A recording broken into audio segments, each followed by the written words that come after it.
Muralikrishna Janasena party రాష్ట్ర కార్యదర్శి పనిచేస్తున్నాను పార్టీలో. నిన్న జగన్మోహన్ రెడ్డి గారు మీటింగ్ జరిగింది. నేను జగన్మోహన్ రెడ్డి గారిని ఒకటి అడుగుతున్నా సూటుగా, అయ్యా జగన్మోహన్ రెడ్డి గారు, మీరు మీటింగ్ పెట్టిన ప్రదేశం లోదరన్ గ్రౌండ్స్లో పెట్టారు. గత 100 సంవత్సరాలుగా ఉన్న చెట్లని ఎందుకు నరికించారు? అసలు దాని పని మీకు ఏమొచ్చింది? రాష్ట్ర ప్రధానమంత్రులు చేసిన వ్యక్తులు ఈరోజు మీటింగ్ పెడితే ఈ రోజు వరకు ఆ చెట్ల జోలికి కానీ దాని జోలికి వెళ్ళిన వ్యక్తులు లేరు. ఈరోజు మీ మీటింగ్ పెట్టడం ఏంటి? 100 సంవత్సరాల వయసు ఉన్న చెట్లని నరికేయడం ఏంటి? మీరు ఏమని సందేశం ఇస్తున్నారు యువతకి? చెట్లు నాటండి, మన రాష్ట్రం బాగుపడుతుంది, దేశం బాగుపడుతుంది, ప్రకృతి బాగుండాలని చెప్పేటువంటి స్థానంలో మీరుండి ఈరోజు చెట్లు నరికేయడం అనేది చాలా అవమానకరమైన వ్యవహారం. మరి మీరు ఎందుకు చేస్తున్నారో మాకు అర్థం కావట్లా.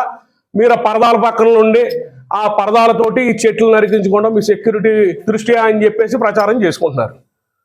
మా పార్టీ నిన్న మీరు మాట్లాడుతూ మా పార్టీకి అన్ని సీట్లు ఇచ్చారు, ఇన్ని సీట్లు ఇచ్చారు అంటున్నా. నేను సూటుగా ఒకటే ప్రశ్నిస్తున్నాను, మీకు ఎందుకు? మీకు ఎన్ని ఇస్తే మీకు ఎందుకండి? మీరు మీటింగ్ పెట్టింది యువతకు కోసం మీటింగ్ పెట్టారు భీమవరంలో. మీరు విద్యార్థులకు కానీ యువతకు కానీ మీరు ఎన్ని ఉద్యోగాలు కల్పించారు? మీరు ఎంతమందికి ఉపయోగపడ్డారు? మీరు భీమవరంలో, మన రాష్ట్రంలో మీరు భీమవరంలో మీటింగ్ పెట్టారు కాబట్టి మీరు భీమవరానికి చేసిన అభివృద్ధి ఏంటి? జిల్లా కేంద్రం ఇస్తే అభివృద్ధికి ఏం చేసిందా భీమవరం? భీమవరంలో ఒక్క రోడ్డు కూడా సరైన రోడ్డు ఉందా భీమవరంలో? రోడ్లు అంట మీకు ఓట్లేసి గెలిపించిన వ్యక్తులు ఎంతో మంది దుర్మరణం పాలు చెందారు మీరేసిన రోడ్లు లేక. అటువంటి దుస్థితి నుంచి మీరు ఏ అభివృద్ధి చేశారన్నది చెప్పాలి తప్ప వ్యక్తిగత విమర్శలు, వ్యక్తిగతంగా మీరు మాట్లాడడం అన్నది చాలా దారుణమైన విషయాన్ని ఖండిస్తున్నా. 2019లో పవన్ కళ్యాణ్ గారికి సొంత ఇల్లు లేదు అంటున్నారు. 2019లో ఎలక్షన్కు ముందు మీరు ఎక్కడ ఉండేవారు? అసలు మీకు సొంత గృహం ఉందా విజయవాడలో? ఎక్కడైనా మీకు ఆంధ్రప్రదేశ్లో ఉందా?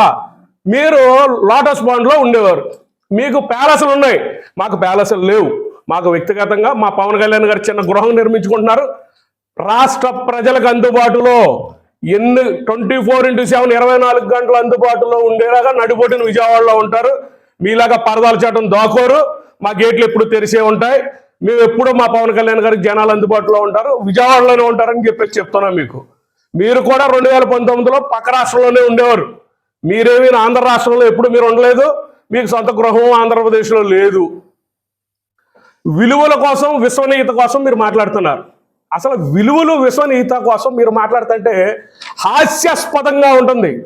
ఏమిటండి మీరు మీ అమ్మగారు మీరు 16 నెలలు జైల్లో ఉంటే మీ చెల్లెలు తల్లి భుజాల మీద వేసిన పార్టీని బ్రతికించారు. వాళ్ళు ఏం చేశారండి? బయటికి గంటేశారని జనాలు చెప్పుకుంటున్నారు. మరి దానికి మీరు సమాధానం ఏం చెప్తారు? మీ తల్లి ఏది, చెల్లేది మీ పక్కన ఉన్నారా ఈరోజు? అంటే మీరు నగ్గగానే, మీరు గెలవగానే అయిపోయింది వాళ్ళతో పని. అందుకని చెప్పేసి వాళ్ళు తోలేశారు బయటికి. సొంత బాబాయిని చంపేస్తే ఈ రోజుకి దిక్కు దివానం లేదు. ఏమైపోయిందో కేసు అజాబజీ లేదు. మీరు చెప్తున్నారా?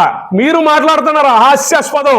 మీరు మాట్లాడే విలువలు, విశ్వసనీయత అంటే హాస్యాస్పదంగా ఉంటుంది. పవన్ కళ్యాణ్ గారు పొత్తుల కోసం మీకెందుకు అంటున్నా, పొత్తుల్లో రాష్ట్ర ప్రయోజనాల కోసం, రాష్ట్ర జన ప్రయోజనాల కోసం, రాష్ట్ర భవిష్యత్తు కోసం పొత్తుల్లోకి మేము పెట్టుకుంటాం. పొత్తుల్లో భాగంగా ఎలా ముందుకు వెళ్తారనేది మా అధినాయకుడు నిర్ణయించుకుంటాడు. ఆ భాగంగా మేము అందరం ప్రయాణం చేస్తాం. అంతే తప్ప మీరు వ్యక్తిగతంగా మా పవన్ కళ్యాణ్ విమర్శించే మీరు ఆ మాట అయితే చాలా తప్పు. మీరు మాట్లాడేది వ్యక్తిగత విమర్శలు చేయడం కాదు. 3 పెళ్ళిళ్ళు అన్నారు. ఏమిటండి 3 పెళ్ళిళ్ళు? మీకు ఎవరైనా పవన్ కళ్యాణ్ గారు భార్యలు వచ్చి కంప్లైంట్ చేశారా పవన్ కళ్యాణ్ గారు 3 పెళ్ళిళ్ళు చేసుకున్నారని? మీరు ఎందుకు మాట్లాడుతున్నారు అలాగా? మీరు ఎంతసేపు అభివృద్ధి లేదు, సున్నా. ఒక యువతకు ఉద్యోగాలు లేవు. ఇవాళ మీరు భీమవరం వస్తే అంగన్వాడీ టీచర్ల కోసం మాట్లాడొచ్చుగా. వాళ్ళు ఎన్నో రోజుల నుంచి పోరాటం చేస్తున్నారు. మీరు దానికోసం ఎందుకు మాట్లాడట్లా? మీరు జనాల కోసం మాట్లాడండి. అంగన్వాడీ టీచర్లను కూర్చోబెట్టి మాట్లాడొచ్చుగా. మాట్లాడి వాళ్ళకి ఏం న్యాయం చేయగలం అని ఆలోచించాలిగా. అది మానేసి మీరు ఎంతసేపు పవన్ కళ్యాణ్ 3 పెళ్ళిళ్ళు చేసుకుంటే మీకెందుకు? నేను ఇదే మాట్లాడుతున్నా, మీకు పని లేదు. మీరేమన్నా ఉంటే రాష్ట్ర అభివృద్ధి కోసం మాట్లాడండి. రాష్ట్ర ప్రజల కోసం ఏం చేస్తారో చెప్పండి.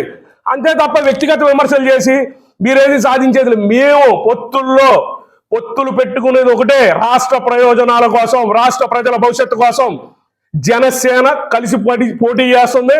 మేము 2024లో మిమ్మల్ని సాగనంపిస్తాం రాష్ట్ర విముక్తి కోసం. రాష్ట్ర విముక్త ఆంధ్రప్రదేశ్.